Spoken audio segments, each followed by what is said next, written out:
আজকে যে সত্যি ঘটনাটা শুরু করছি সেটা মধ্যপ্রদেশের ভোপাল শহরের একটা ঘটনা।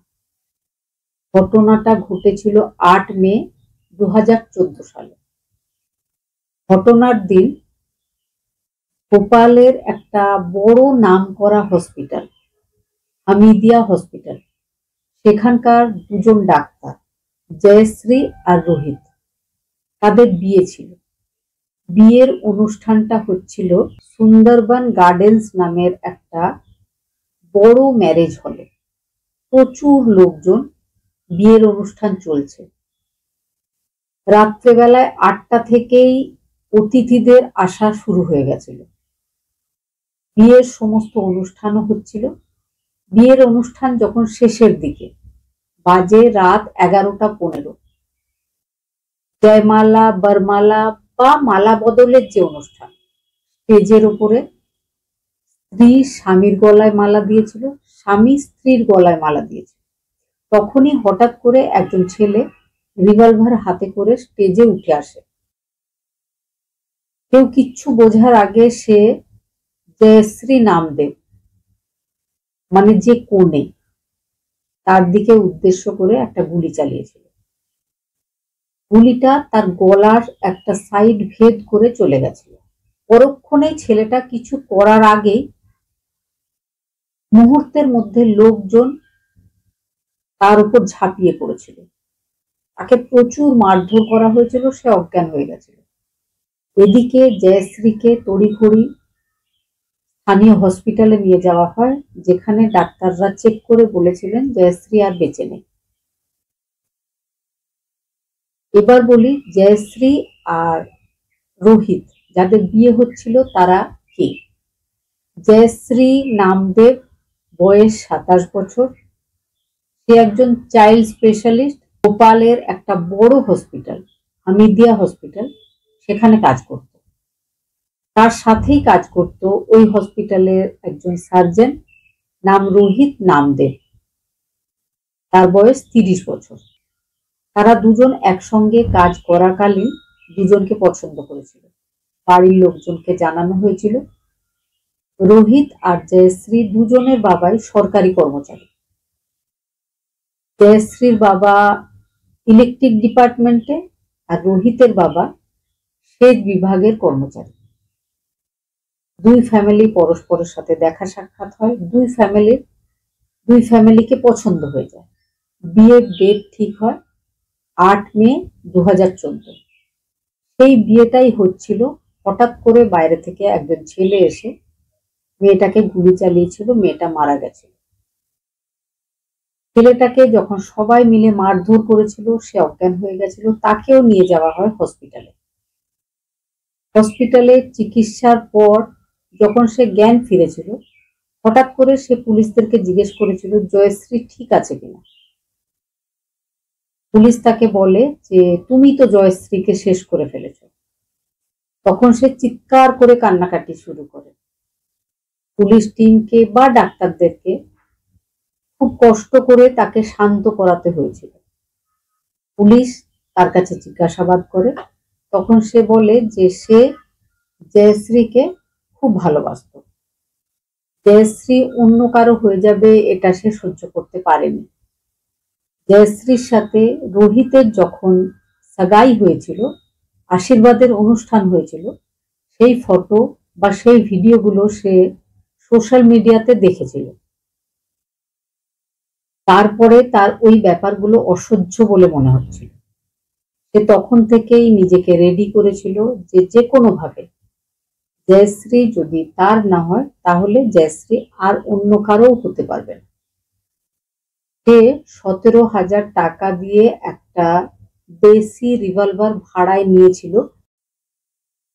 বিয়ের অনুষ্ঠানের দিন সে ওই রিভলভার দিয়ে কিভাবে জয়শ্রীকে গুলি করবে, কিভাবে নিজেকে গুলি করবে, এই ব্যাপারে সে বেশ কয়েকদিন ধরে রিহার্সালও করছিল। বারবার রিহার্সাল করে সে নিজেকে রেডি করেছিল এই ঘটনা ঘটাবার আগে। এই ব্যাপারটা পুরো প্রি প্ল্যান ছিল, হঠাৎ করে কিছু হয়নি। সবটা ছক কষে রেডি হয়ে প্ল্যানিং করেই করেছিল সে।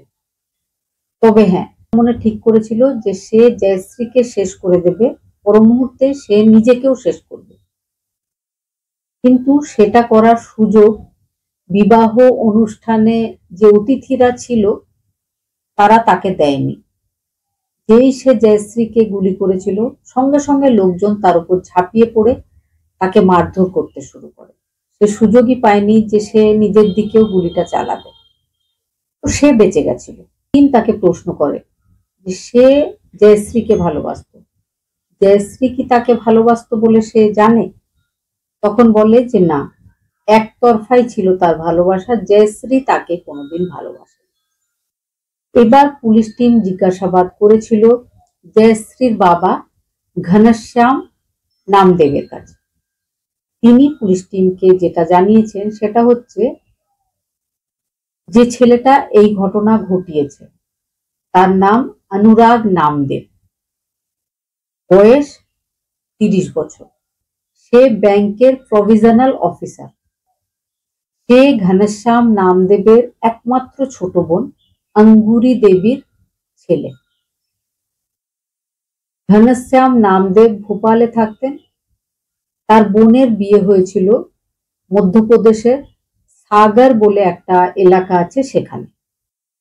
বিয়ের পরে তার বোনের 2 ছেলে হয়, অনুরাগ আর অম্বর। খুব কম বয়সেই ঘনশ্যাম বাবুর ছোট বোন বিধবা হয়েছিল।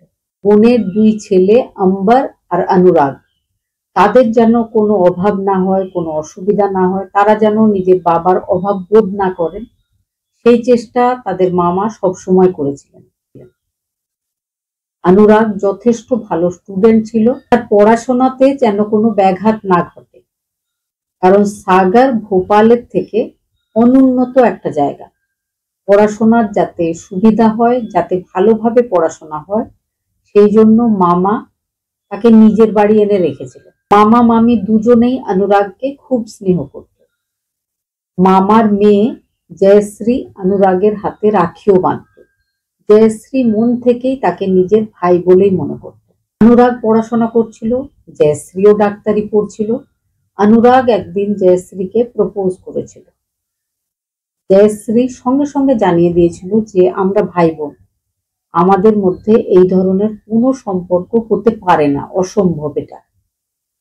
এই ঘটনা সে নিজের মাকে বাবাকে দুজনকেই জানিয়েছিল। তার বাবা তার পিসিকে কল করে এই ব্যাপারটা বলেছিল, আর বলেছিল ছেলেকে বোঝাতে। এখন ছেলের বয়স অল্প, সেই জন্য হয়তো মনের মধ্যে নানা রকম উল্টোপাল্টা চিন্তা আসছে, তাকে যেন ভালোভাবে বুঝিয়ে দেওয়া হয়।